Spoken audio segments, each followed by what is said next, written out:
what we're going to cover today. We're going to cover the personas, the players and layers at all 4 or 5 layers. Pitches, what to do and say and ask to meet them. And growth strategies. A little bit about, well, great, we met you. Why are they going to keep talking to you? And you're going to get ideas you can use right away. I'm really excited to bring this to you. This is our proprietary players and layers methodology. So let's do it. And we're going to finish up with steps for next time and resources. All right. So data shows that most awards are based on 1 to 3 offers. So that is the marker of a relationship sale. Buyers have to show they shopped, but they also then narrow the field as quickly as they can by using things like contract vehicles, a type of open jaw contract, or if you've done business with PWGSC, master standing offer, that kind of thing.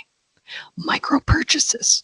There's smaller purchases they can make, and we're going to be talking about that in the next webinar without big, huge proposals.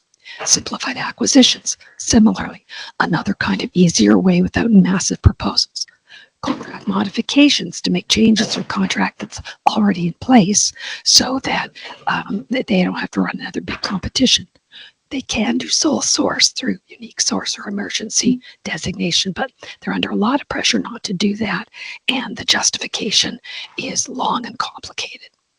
But relationship.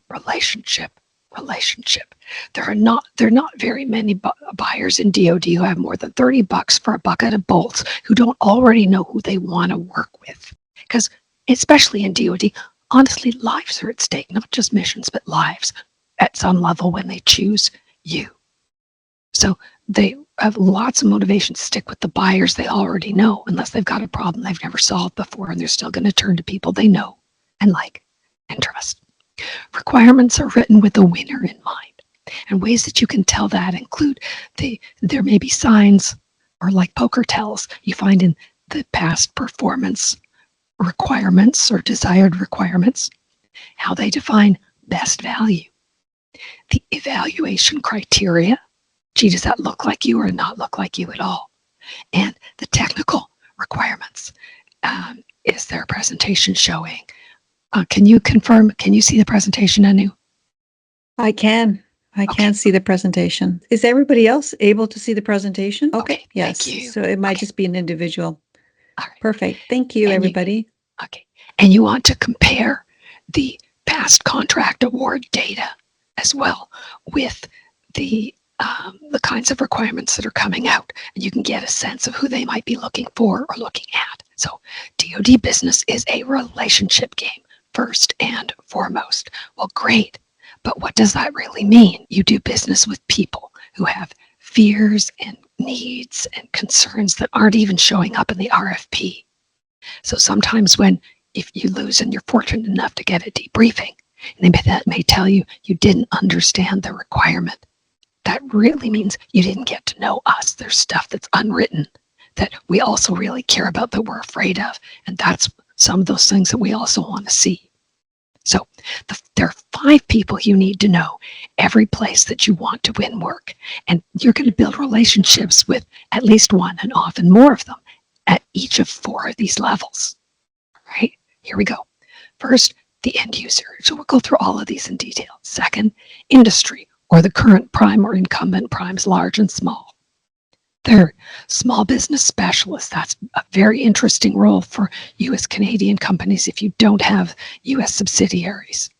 The contracting officer and the stakeholder. So let's dive in and get to know them all a little bit better.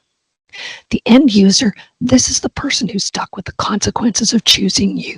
That might be a project manager. It might be the director of engineering. It might be the tier 1 help desk person. It could be the warrior in the battle space. Okay, these folks cannot sign a contract. They do define the requirement, and there's a special super end user called a contracting officer's representative. This person is bilingual, as in they speak end user, but they also speak the language of contracting. This is the person who gets to write up the requirement in language that can be put through the acquisition process, and they do something. Sometimes people will use a phrase called, we're going to throw it over the wall to contracting. And this is the person who writes that thing and then turns it over to the contracting team so that and the actual acquisition, the competition process can take place. Okay. This is a very rich layer of players and where you want to get to know as many people as you can long before a requirement hits the street. And those are the folks that may have authority for lower level purchases and that can find it easy to go and buy something small, product or service from you without a big, huge proposal. Okay, so you want to get to know as many of these folks as you can in the specific offices you've chosen, because remember, we talked about focus in one of our earlier webinars. So getting to know these players at all the layers is only feasible when you focus narrowly and you plan to go in, get to know them, and keep getting to know them. So the end user, their role is to serve the public, but they also serve internal clients, including the stakeholder, as well as other departments and other people and programs in their organization. They are performing the everyday work in the account. They're defining requirements. Their job is to deliver the mission on time, on budget, and work with the vendors they get. And that isn't always the ones they want, depending on how the competition got run. Sometimes they're collaborating with other agencies. They want it to make it easy. They're looking for low risk. They say they're looking for innovation, but they really want something that somebody else tried first. They need to make sure that what they're doing is compliant with rules. They're interested in improving performance and mission delivery. And they've only got so much money, so they definitely want to do it at lower cost. But cost isn't always the first consideration. They want to follow the rules. They're also concerned about what's going to happen with them at the end of their career. So if they have a failed project, that's a black mark on their file that can follow them around for the rest of their career and make it hard for them to get promoted. Because you're in the United States, your retirement benefits are based on the average of your best 3 years of salary. So if you fail as a vendor, you can have a long-term impact on whether on somebody's retirement, their ability to take care of their families, as well as the mission. So when they choose you, it's not just professional. In a profound way, it's personal. Give me a thumbs up if you kind of get that and are going, oh, I never thought of that. Does that make sense? Yeah. Awesome. So these are personal. So next layer, industry, the prime. There's the federal government. Most of you are not in the aircraft carrier business. That means that the person who is doing the buying is probably already buying something like or related to what you do, buying it from somebody else, and they're probably paying too much money for it and not getting the service you could provide. But those are the guys that they know and like. So even if you could do something better and wonderful and for a better price, they have no idea how to know for sure how it's going to turn out. When they wake up in the morning, they know exactly, your end user knows exactly what kind of miserable day they're going to have. And somehow that's more comfortable than somebody who promises the moon, but who knows? And these are your industry or competitors. I want you to think of them as competitive mates. The large primes have layers that can include somebody called the supplier diversity professional. There may be an account manager, a contract manager, the people in procurement or supplier management. There might be a mentor protege manager. If you're dealing with a smaller company, you might be dealing directly with the CEO or the business development people. So they have their own mix of players and layers. There's not just one person. You'll be meeting multiple people in the industry layer. And so you've got to figure out, gee, could you be bringing them more business? Could you be, or you're going to have to nibble something off their back porch when they're not looking. So they want to win new work. They want to unseat other incumbents. They got to deliver top performance. So when they're reluctant to meet you, it's not just that they're concerned about whether you can deliver, but if you don't deliver, that puts a black mark on their relationship with their buyer, and they really don't want that. So they are the second most risk-averse life form in the federal ecosystem. They want to deliver on time, on budget. They want to win recompetes. They want to expand their revenue and profit, which means that when the buyer has a budget, you're not going to get all the budget. If you're subcontracting, the prime is going to take a slice off the top. There's no free lunch. They respond to opportunity. Bring them opportunity, and you'll always get a conversation. Okay.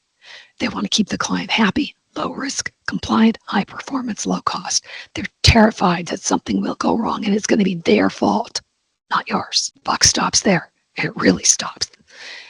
They're concerned about high risk. They're concerned about losing business.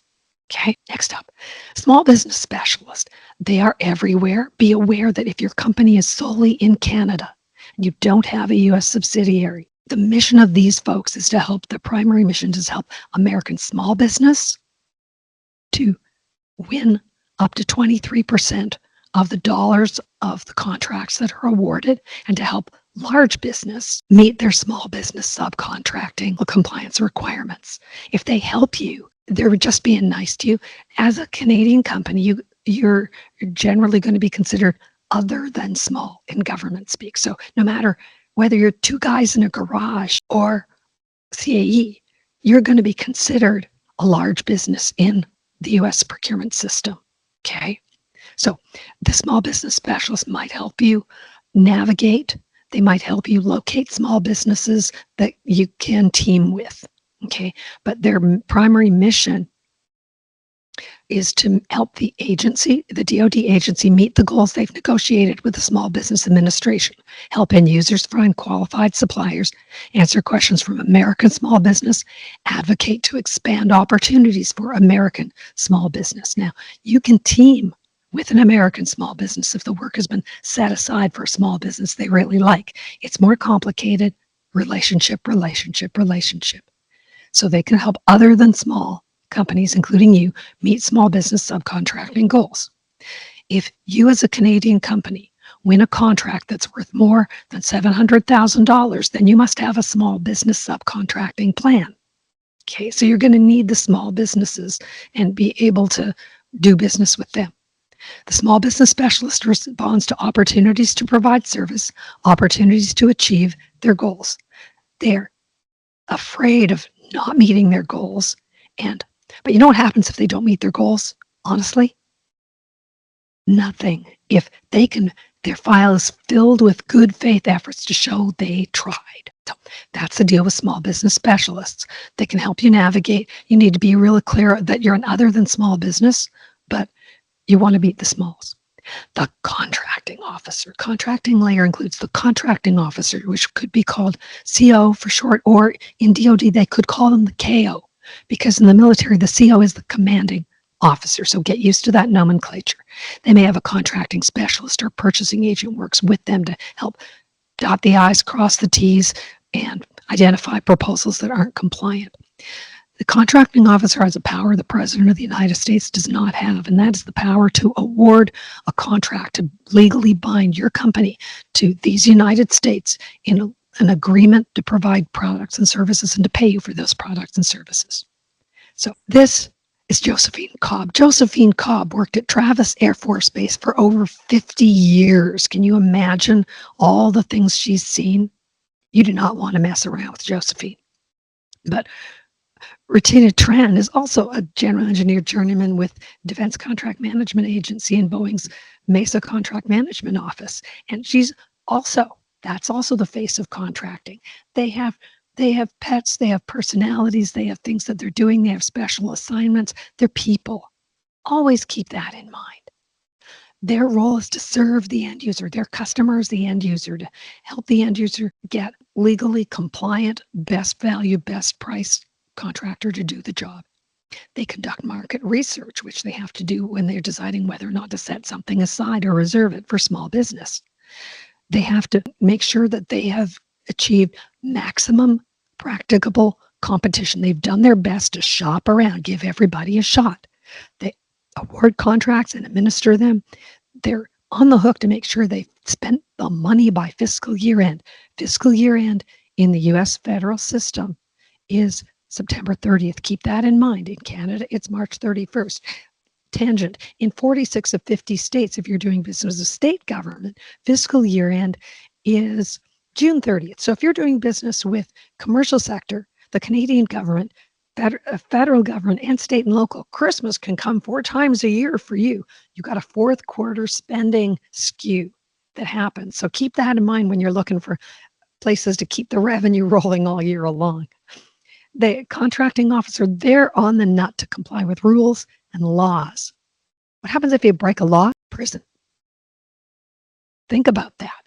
They have auditors breathing over their shoulders. They have tiger teams that oversee the auditors. And if they don't execute the budget's going to go away. Look at that language. Tiger teams, auditors, execute, be executed, prison. Little wonder they don't really rush to return your call if they've never heard of you. You do not want to be making these guys your first call. They're important. They respond to being able to meet end user requirements.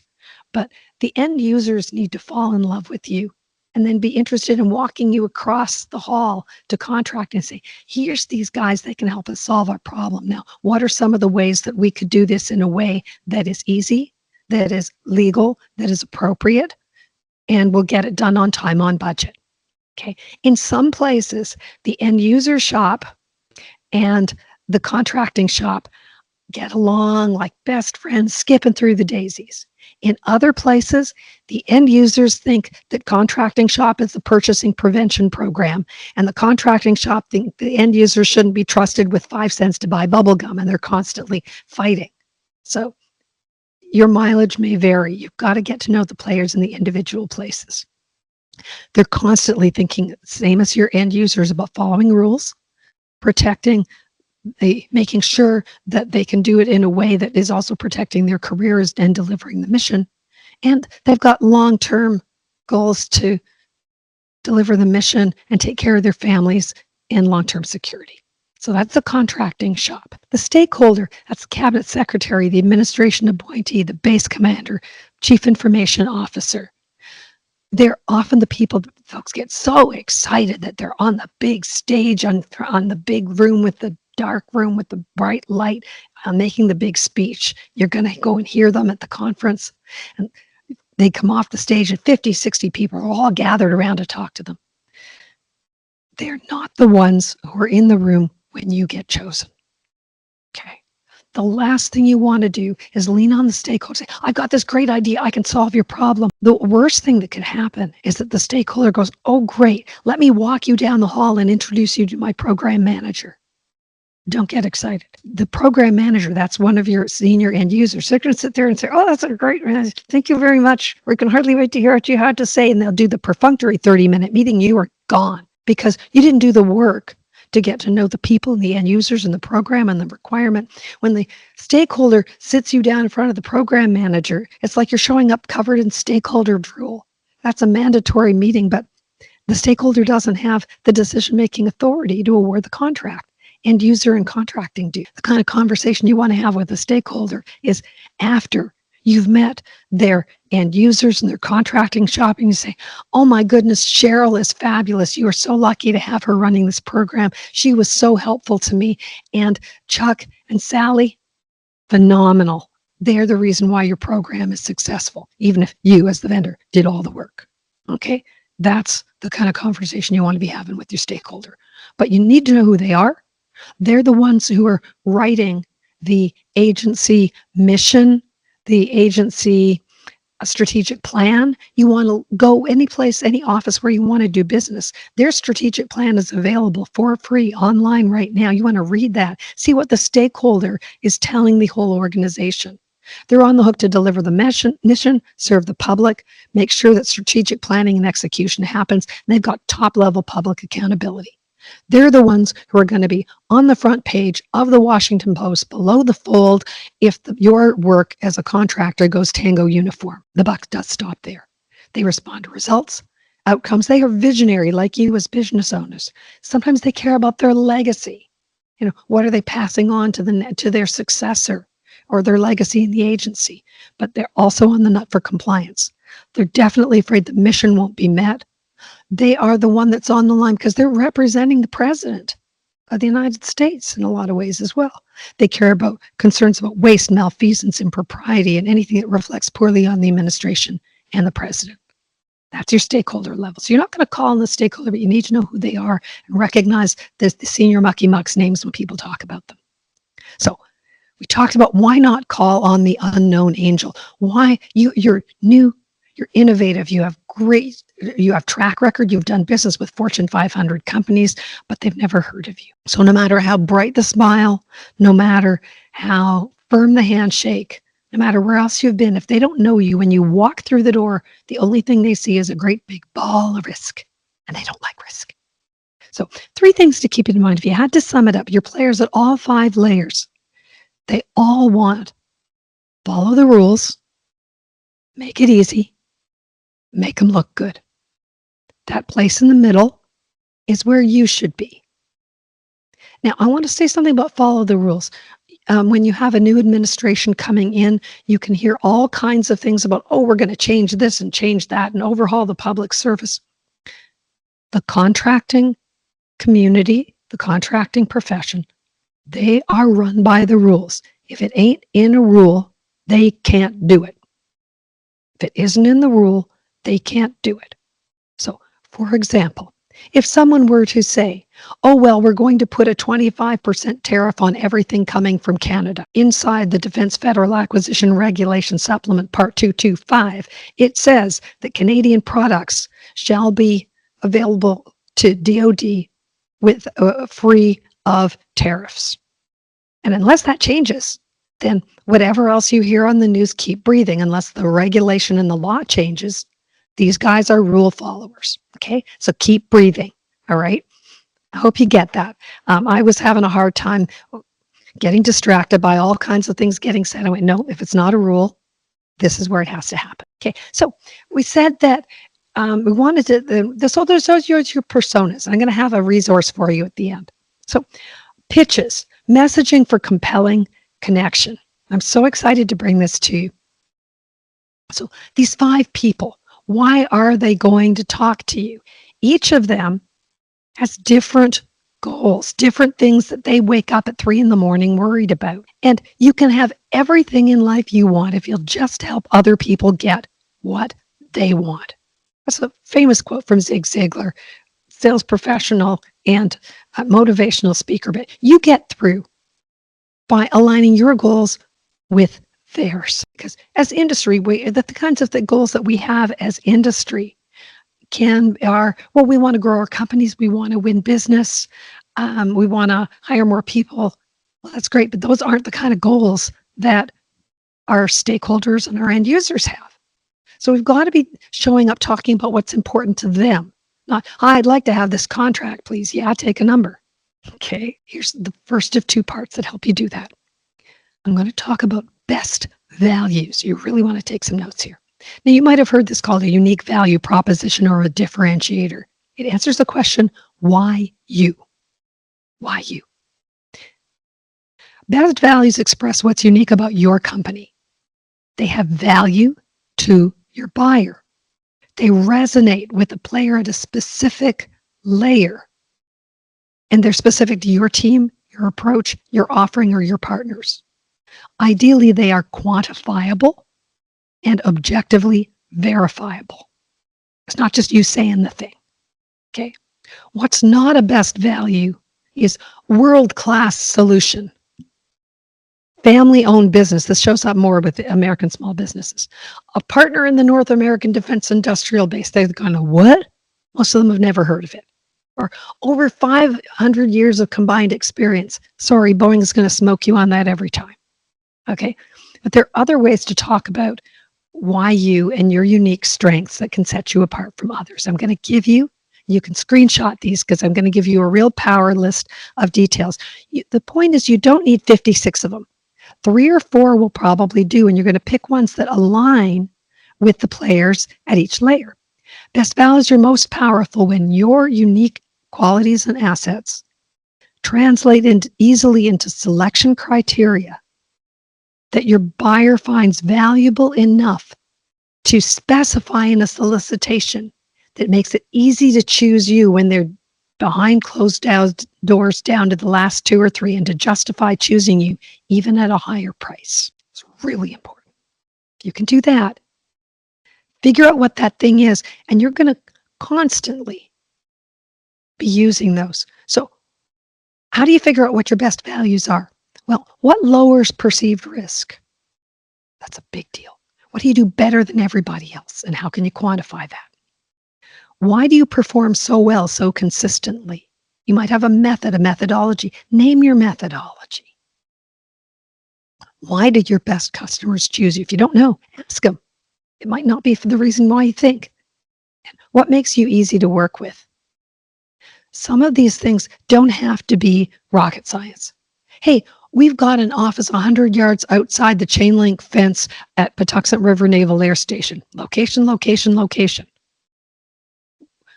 One of my clients has a translation services business, and they can find a translator for a shocking number of languages within 10 minutes. Within 10 minutes. No matter where the call. Can you imagine that's a best value? Holy cow.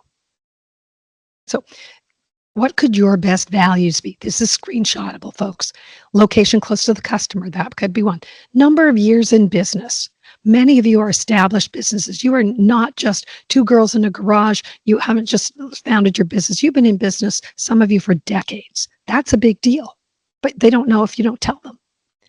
Outstanding or exceptional contractor performance assessment rating system. Okay, if you've performed as a prime and sometimes as a sub, you are your contracting officer should be giving you a performance rating. You want to make sure that you've got one of the two highest ratings. You're performing at a level that you can say, we've got 80% or more of our contracts, we've been given outstanding or exceptional CPARs. Oh, that's good. That lowers the risk. The experience of specific project managers on your team. Past performance with a specific type of project or situation. I was talking to another client earlier today, and he's done lots of work in corporate in healthcare IT. He hasn't done business with the Defense Health Agency, but his work with big healthcare companies in the private sector can make him seem like a low-risk choice for Defense Health. I said, bring some of your case studies to show what was the problem, what you did, how you solved it, what the result was. Then when that buyer is trying to define a requirement, they can say, must have done business with Defense Health or with a major corporate client of a similar size and scope. They're cracking the door open for you because they like you. Average years experience or education level of your team members. This is the kind of thing to express instead of saying, oh, we have 500 years of combined experience. You can say 90% of our key players have masters or doctorates in aerospace engineering. Oh, cool. Others, proprietary processes. Okay. Do you have the ABC Aerospace way that guarantees that remanufactured parts are within bumpty-bump tolerance, for example? Lower turnover than the industry average if you're doing staffing or people. That's definitely a big deal because churn of personnel, that leads to instability and quality problems. How fast can you deliver? And do you have stats to show your on-time delivery rate?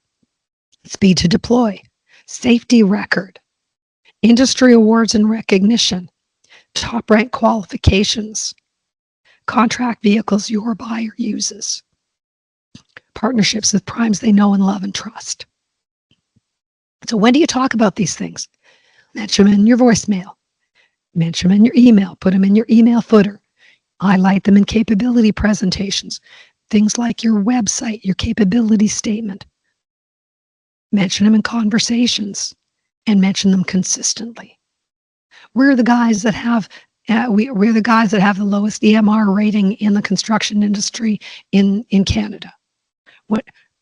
Being able to talk about those things and the right best value at the right layer is important. So you want to map your best values. So be selective. Be talking about the right best value to the person who cares about it. This is a screenshotable table. You want to think about what's important to the end users, to industry, the small business specialist, and contracting. What are they afraid of? And bring them a best value that lowers their hackles, makes them start to feel comfortable with you, to think you're the low risk choice. You want to be able to say, how I can help you, not how can I help you? If you ask, how can I help you? You're giving them homework. You want to show up having done enough homework that you can say, how I can help you is bumpty, bumpty, bump. The key to building relationships from contact to contract growth, you want to be able to connect those things because everybody's inner 6-year-old is running rampant around the contracting space. Because the question they are secretly asking is the same question that your 6-year-old is asking when you're coming up the walk, you're coming home, they're getting bigger, and so is this big thought balloon. And they're thinking, Mom, what did you bring me? Your mom raised you well. You know not to come to a party without a gift. You know not to come to a dinner party without saying, what can I bring? Same thing here. You want to be bringing them something that matters to them because you've done your homework and you know what matters to them. They're going to care about us because we create compelling connections. Winning experiences generate dopamine. Our brains are wired to give us a dopamine rush every time we do something or have an experience that experience shows helps us be successful. We do more of what we learn helps us win. The strange thing is that small wins generate almost as much dopamine as big ones. I want you to think for a moment. I don't need to know, you do not have to share this, but I want you to think about a really big personal achievement in your life. Maybe it was got my first job or founded my company, sold my last boat, had our first child, had our last child move out of the house, whatever that is. Okay. And now think about how long did the woohoo feeling last with that big achievement? Not that long. You worked so hard for that thing. And what's next? But the interesting thing is that the rush of the woohoo is almost as big for found my car keys or got the kids' lunches made as it is for got my law degree. Instead of despairing about that, realize it doesn't take much of a win to create that rush for your federal human, your DoD buyer or end user or contracting person. Sometimes they just need to know that you heard them, that you listen to them, that you're caring about them. Ever have one of those conversations when somebody picks up the phone and they just don't sound good? They don't sound like they did last time, or they sound rushed or distracted. When you take a moment to say, hey, I know we set up this time for 10 o'clock this morning. Is this still a good time to talk? They may say, to be honest, it's not. I'm at a funeral. That happens. But you say, my heart is with you. Please be with your family. We'll circle back. I'm thinking of you. Instead of pushing through trying to have that conversation or even asking them to get out their calendar and rebook. Even that is a compassionate win. You're dealing with humans. Always think about that. So micro engagement momentum is one of my proprietary pieces. Here's how it works. Our players at all of our layers, all of them have goals. Our goal in industry, like make money, is different from the goal of the small business specialist, meet the small business goals, or the end user, on time, on budget, or the contracting shop, spend all the money and have no protests and don't break any rules. Milestones are then the middle pieces, and the micro engagements are tinier still. So I'm going to show you a little bit more what I mean. The milestones are an interaction between you and your buyer that represents significant progress towards your next step or result. That might be a big event they're holding to help them meet their goals, might be a quarterly report. It might be, if you're the contracting shop, got that competition out and awarded. Okay, milestones help us know that we're on track. It lets us course correct throughout the year. Micro engagement is an interaction between you and your buyer that either of you can initiate and moves everyone a little closer to your shared goals. So micro engagement principle is this. Our players at all the layers have different kinds of goals and milestones and micro engagements that we can use and talk about to stay engaged with them because, hey, you've met them. Great. Hi, do you want me? Hi, do you want my stuff? Hi, do you want my stuff? That gets old in a hurry. What can you continue to bring them with each touch, each email, each call to show that you get them and you've got them? So if you're able to, not just in theory at the structural level, but for each individual human along the top line, if you know them and research them and talk to them well enough to have lots of things in all those boxes, you're never going to run out of things to talk about. And they know that every time I hear from Paul or Michelle or Serge, something great's going to happen. They know that you're the call they want to return. So lower the risk, get them to their goals. Some ideas for micro engagement include an opportunity focused meeting, an introduction to the contracting officer or the end user. Maybe you have a conversation at a public event. They ask you for information. You answer their email. These are tiny little moves. Think of them like putting marbles in a jar. Trust is built one small interaction at a time. There's a ton of research on this. So each one of these small touches is another opportunity to show that you get them and you've got them, to build trust. They agree to a phone call. No answer. You leave a voicemail with a call to action. Now, who here loves leaving voicemail? Anybody? Put a thumbs up. Love voicemail. I thought so. All right. I'm going to restructure this. Okay. I'm going to get my really important contract. What if I could give you 30 seconds of uninterrupted attention right inside somebody's brain? Who wants that? Thumbs up. Let me see. Who wants that? Yeah. That's what voicemail is. 30 seconds of uninterrupted attention. So you want to make sure that now I squandered my undergraduate career as a competitive debater. And the place where I learned at the University of Toronto, you were forbidden to read your speech. You could refer occasionally to notes. So working from a script is not something I do easily. I have to be dragged kicking and screaming. But when you're leaving a voicemail, you've got 30 seconds. You've got about 125 words, maybe. And if that. And you want to figure out, have their best value in there. You want to be able to have say, hey, here's who I am. Here's what it's about. Sorry, I missed you. Check your email. And if I don't hear from you by Thursday at noon, I'll call you back Friday morning. And you want to make that as warm and genuinely interested as you possibly can. So they go, wow, if that's what Michelin sounds like in a voicemail, I wonder what she's like in person. Yeah, I'll wait for Friday, see if she calls back. You call back on Friday.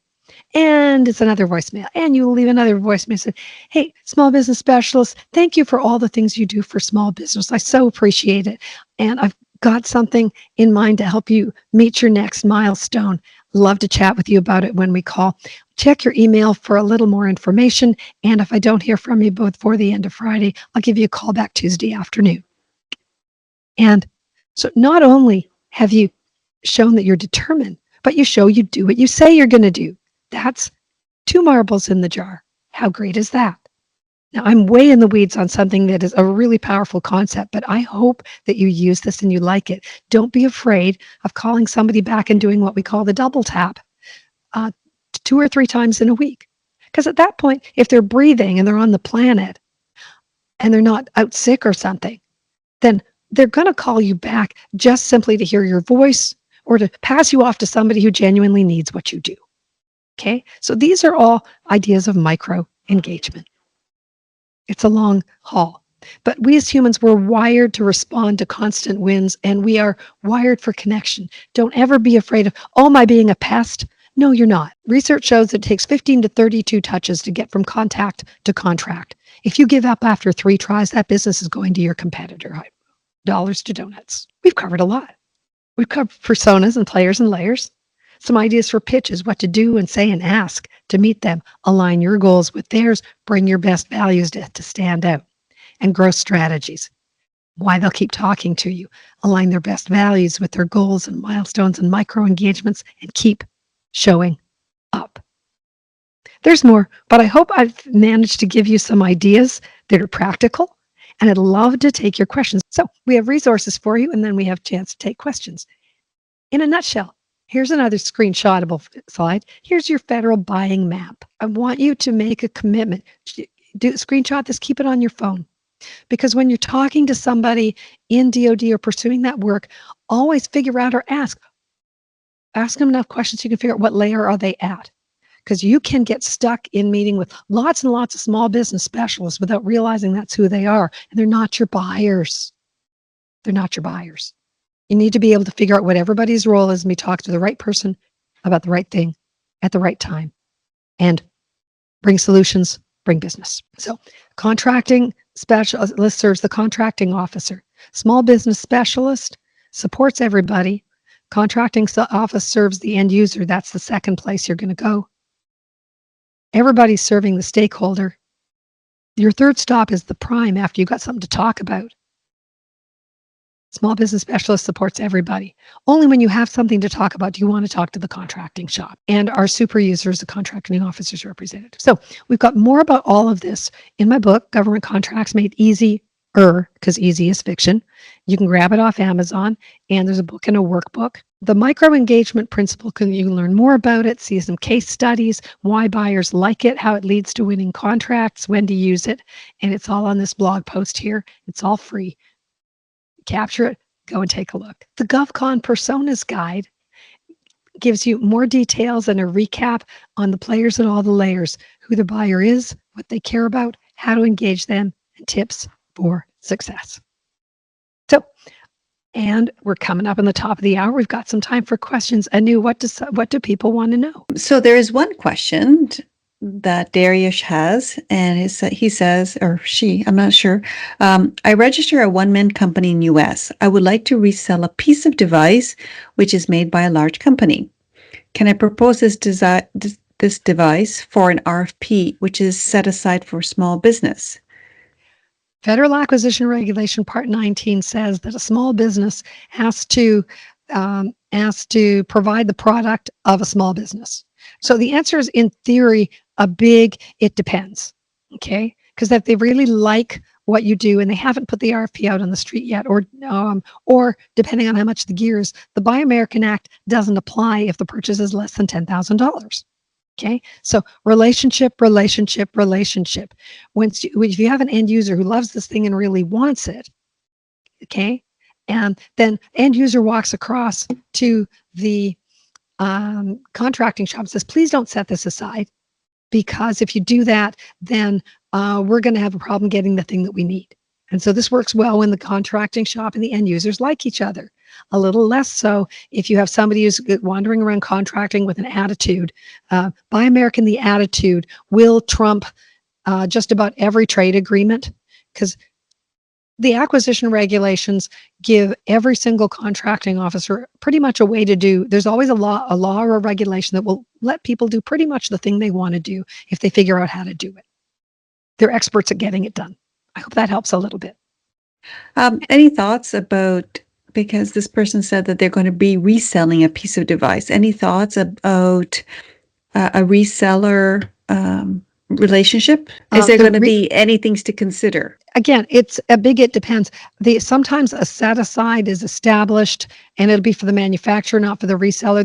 There's controversy in the United States about companies that are actually resellers, but they get qualified as a small business manufacturer because they don't have that many employees, but they're actually just reselling somebody else's stuff. So each situation is unique. And you want to have the conversation with contracting to figure out what's the easiest way that you, end user, can get the thing that you want from us. So I'm not going to make a blanket generalization. The only generalization I'll make is that you can't generalize. Okay, very good. So Tanya is asking, what was the DFARS that you mentioned that would enable Canadian businesses to be protected from any potential tariffs? You're going to go down through Defense Federal Acquisition Regulation Supplement, Part 225. And CCC on their website has lots more detail about that. Okay, but that was when I was going looking, say, hey, what do the rules actually say? That I was navigating down through there for the section about tariffs, customs, and duties as it applies or doesn't, in this case, to Canadian companies doing business with DoD. Yes, let me see if I can find that in our blog. Now that you mentioned it, I do remember that, and I will send a link right now. Great. If you have any additional questions about working with the US DoD, you can go to our website, go to our Contact Us, and we will connect you with one of our export advisors who can answer a lot of your questions about how CCC can help you. And with that, thank you again for joining us, and we look forward to hosting you at our next event. Have a great day, everybody. Thanks. See you all soon.